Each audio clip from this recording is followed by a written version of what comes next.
o primeiro tempo do Corinthians ontem foi 3-0 pro Corinthians, 58% de posse de bola, 11 chutes, 6 deles no gol, 3 finalizações para fora, 2 chutes travados, apenas 4 faltas marcadas e 2 grandes chances de gols desperdiçadas. Realmente foi um Corinthians diferente do que a gente tem visto nessa temporada. Mauro, você sempre falou desse estilo Vitor Pereira, de ser um estilo ofensivo, um estilo de marcação-pressão, que ele mesmo disse que não vê uma possibilidade de implantar o que ele queria com o elenco que ele tem.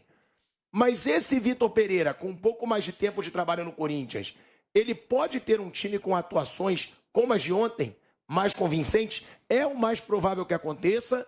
Ou o mais provável é ser um Corinthians burocrático que jogue mais pelos resultados? O mais provável é jogar pelos resultados. Eu acho que o jogo de ontem foi exceção. Alguns jogos, o adversário também, né? Como o Zé já falou, o Santos foi tétrico, né? Uma coisa medonha o Santos. O Santos também facilita o trabalho para o Corinthians. Se o Corinthians enfrenta uma equipe que se defende bem, que está organizada e praticando bom futebol, ele, por mais que jogue bem, não vai fazer 4-0 com a facilidade que fez. Então, 6-0 em finalização no primeiro tempo. Exato. É uma combinação de uma atuação ruim de um lado, que também é provocada pela boa atuação do seu adversário, mas o Santos não existiu. O técnico Bustos, no final, estava envergonhado. Ele não sabia onde enfiar a cara. Chegou a dizer, nunca passei por um negócio desse, nem como jogador, como nada. Né? Foi até bem forte a coletiva Uma coisa dele, bem vergonhosa, ele estava bem indignado. Eu gosto, acho que é isso. As pessoas têm que demonstrar um pouco de indignação, né? A banalização do fracasso, a banalização das derrotas vergonhosas, via media training, não dá mais, gente. Vamos ter um pouco de raiva também, né? Das coisas ruins que acontecem, porque isso te estimula a mudar o cenário. E o Santos não pode fazer a atuação como fez ontem também, claro. Para o torcedor do Santos, o Corinthians é o grande rival. Né? E geralmente os santistas veem o Corinthians como grande rival. Toma de 4-0. Pô, a gente falou muito da pancada que tomou o São Paulo na semana do Palmeiras, com 2 gols no final. Essa de ontem é comparável. 4-0. Parecia o Corinthians e um time pequeno do Campeonato Paulista. Uma coisa constrangedora. E o Santos perdido em campo. Então, acho que ontem as coisas ficaram mais viáveis para o time praticar esse futebol todo, fazer tantos gols e tal. Mas acho que a tendência nesse calendário, nessa sequência de jogos, ele muito mais ser pragmático e coletar pontos do que outra coisa. Com uma diferença. Quando o Corinthians ganha de 1-0 do Goiás com um pênalti inexistente, não tem mimimi. Quando o Flamengo ganha do Goiás por 1-0, jogando um bom primeiro tempo, o segundo mais ou menos, tem mimimi.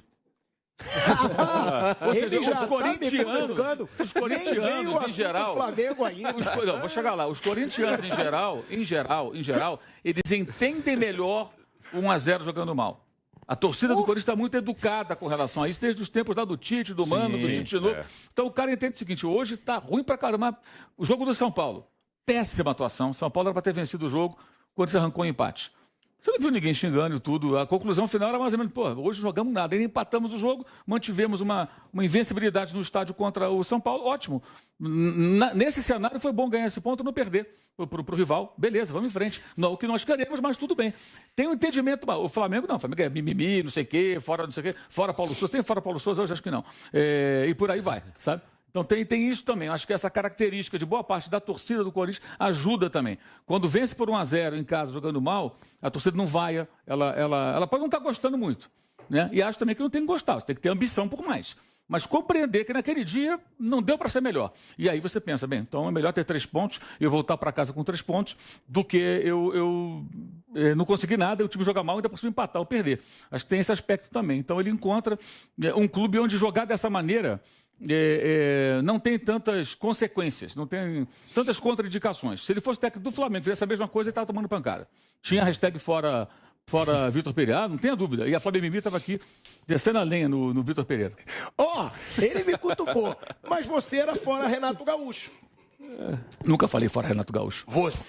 Eu nunca falei. Muito o trabalho do Renato e dizer que ele não devia ser treinador do Flamengo. A encontrar qualquer momento que eu falei fora Renato Gaúcho, qualquer outro, nunca peço fora ninguém. Quem tem que mandar embora é quem contrata, não eu. Agora, avalio o trabalho. O trabalho do cara é ruim, eu falo, é ruim. É bom. Vou dar um exemplo. Em 2015, o Palmeiras tinha um técnico chamado Marcelo Oliveira. Futebol horroroso. O time só tinha ligação direta, chutão. Lembrar disso não. Ganhou a Copa do Brasil. Ele continuou. Na época eu falei, errou o Palmeiras. Tinha que trocar de tema, dane-se que ganhou a Copa do Brasil. Ganhou, porque é o mata-mata. O Santos tinha que ter matado no primeiro jogo, não o fez. foi pro segundo jogo ali, 2-1, tivesse gol fora na final, que não tinha na final gol fora, né? O Santos o Nilson perdeu o gol no final. O Gabigol perdeu o pênalti na Vila também. Teve isso também, coisa rara, né? Então, chega no final disso tudo, vai pros pênaltis e o São Paulo foi campeão. Mas o Marcelo Oliveira fazia um trabalho horroroso no Palmeiras, muito ruim, muito ruim. Continuou com ele. O que é que isso custou? Custou uma eliminação da Libertadores seguinte. Na primeira fase. Na primeira fase, que é quando o Cuca chegou, o time estava uma bagunça, continuava uma bagunça, já era um time com um elenco bom, dos melhores do país, e consequentemente da América do Sul. E aí o Cuca entrou, aí arrumou o time do jeito dele e tal, ganhou o Campeonato Brasileiro, mas a Copa Libertadores já pegou, já o time já quase eliminado, já não tinha muita chance. Teve até um jogo que eu nunca vou esquecer, o jogo contra o Rosário Central, o Palmeiras do Marcelo ganhou no Allianz Parque, e assim, mas foi dominado de tal forma. O Marco Rubem perdeu pênalti, o Praz pegou, uma coisa assim, incrível, como o Rosário Central jogou 10 vezes mais e perdeu 2-0, foi até um gol do Alione no fim que fechou a conta. Então você viu, ganhou, mas o time não existia. Então, foi um erro. Em alguns momentos, até ganhando uma taça, você tem que falar, cara, esse técnico não dá. Então, assim, uma coisa é avaliar o trabalho, outra é pedir fora. E quando o Flamengo jogava bem com o Renato, eu elogiava, claro, não tem problema nenhum de elogiar, porque um trabalho de um técnico que não é bom, em alguns momentos ele pode ter um outro bom jogo e você tem que identificar e falar bem sobre aquilo. Ó, já deu pra ver que o assunto do Flamengo hoje vai dar debate também. Agora, Mauro, você falou, é positivo. O treinador tem que falar mesmo, não tem que ter media training. Agora, tem também o outro lado, né? Que a gente sempre fala com jogadores, ex-jogadores. Eles falam, quando o treinador chuta o balde numa coletiva e coloca erros individuais, coloca erros de jogadores, muitas vezes o jogador fica revoltado. Que ele acha que tem que falar só no vestiário. Azar dele. A torcida está revoltada e é exatamente isso que eu queria te perguntar. Por que o jogador... Cara, eu acho engraçado. Ó, a gente está voltando em 5 segundos para a rádio e para a TV. Estamos de volta. A rádio e a TV Jovem Pan, agora também em todas as plataformas. Eu perguntando para o Mauro, que você até elogiou que o Bustos jogou o papo reto na coletiva. Eu também gosto de treinador que tem coragem, que fala, mas muito jogador diz que treinador, quando expõe o time numa coletiva, ele perde o grupo. São dois gumes, né? Uma faca de dois gumes. Não tem pra onde correr. Agora, essa coisa do jogador ficar... esse é muito papo de boleiro, né? Tem muito jogador que fala esse tipo de coisa. Porque o jogador não gosta... Parece que o jogador de futebol é uma entidade superior, sabe? O jogador não gosta disso, o jogador... Que se dane se o jogador gosta ou não gosta, os caras entram em campo, não jogam nada. O time é humilhado. O torcedor do Santos hoje está pé da vida. Aí vai ficar preocupado se o fulaninho vai gostar ou não. Dane-se se não gostar. Cabe aí a diretoria bancar. Deveria hoje o presidente do clube, que é muito atuante ali em algumas ações, reclama de jornalista e tal, e junto lá com o Dracena, que hoje é o responsável pelo futebol, o diretor, o gerente, não sei bem qual o cargo do Edu, junto do técnico, dos jogadores, e reforçar o que ele falou. Essa é uma hora boa para o presidente do clube aparecer em CT, que eu acho que o presidente do clube não tem que habitar o CT, mas às vezes pode ir no CT, que é para chamar na xincha e falar, ele está certo.